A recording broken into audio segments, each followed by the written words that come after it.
My wild Irish rose, the dearest flower that grows.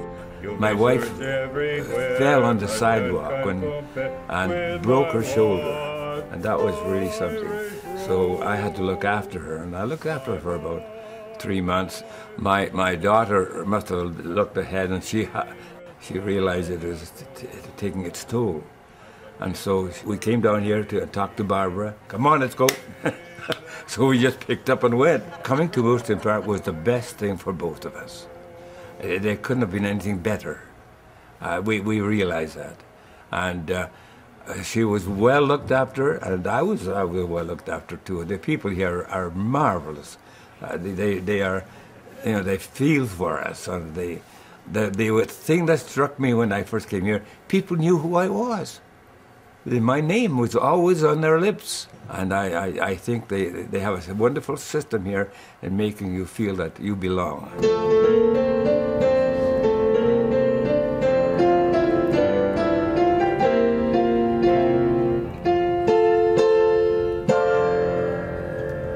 It starts right at the top, actually. The owner is a very very education-oriented, community-focused.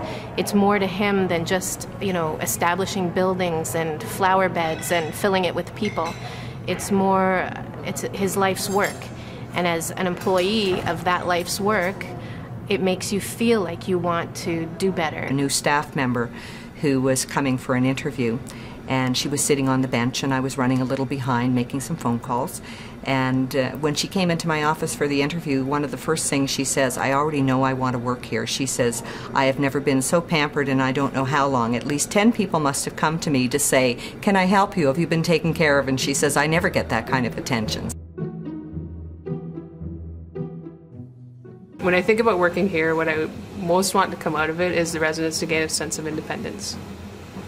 I think unfortunately what happens is residents age, ailments come on, they're diagnosed with some sort of physical ailment, and they're said that's normal, that's part of aging.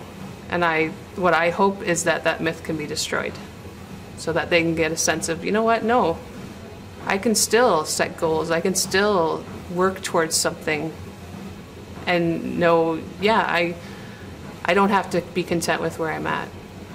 All I can say is that, of course, everybody would like to stay in their own home, but when it got impossible and we found this place, we were actually floored at how wonderful, how welcome they make you.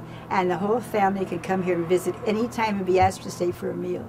2 hours notice, they can have a lunch or dinner with us. And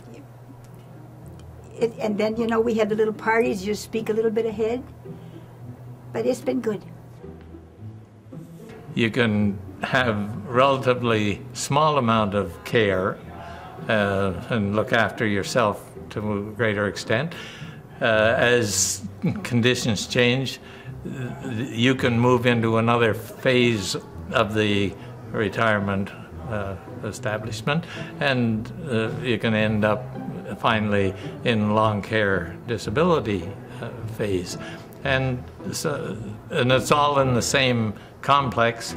People can start off totally independently in apartments, and if one partner or the other has medical needs and requires more care, then they can move within the retirement home and get that type of care. When we came here, the building was under construction, but I could see and understand by looking at the plans and that type of thing what it was going to look like eventually. And I thought, boy, this is the spot that gets away from all the things that I've been having in the back of my mind as being undesirable. It's open, they're spacious, it's the concept of a village with stores and facilities and so on. It just all made sense to me. I started coming to Winston Park. Maybe people would be interested in just looking at what I had made. And I realized how interesting it was to expand your mind and dream up how to make big things into small things. And it sort of fascinated me. And I remember her saying very distinctly, "But I have a hobby that I'm not ready to give up yet." And are we ever glad she didn't give it up? She didn't give up her hobby.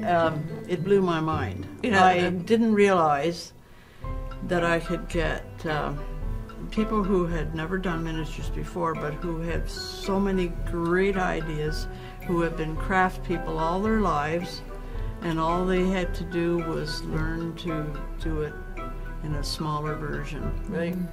And I just was totally impressed with all the ideas that came up, and one thing grew to another. And it isn't just the fun that we have doing it. It's the fun we have between one another. That to do it in a smaller version. Right? It evokes so many memories of when they lived in their own homes that think about it. Like, we just can't put it away in a closet. No. So and I was an operating room nurse, so you had some idea of what instruments you need. Coming down and doing something like this it just keeps your mind working. Instead of if we didn't have this, we'd probably be sitting in our rooms watching television, trying to find something that was worth watching.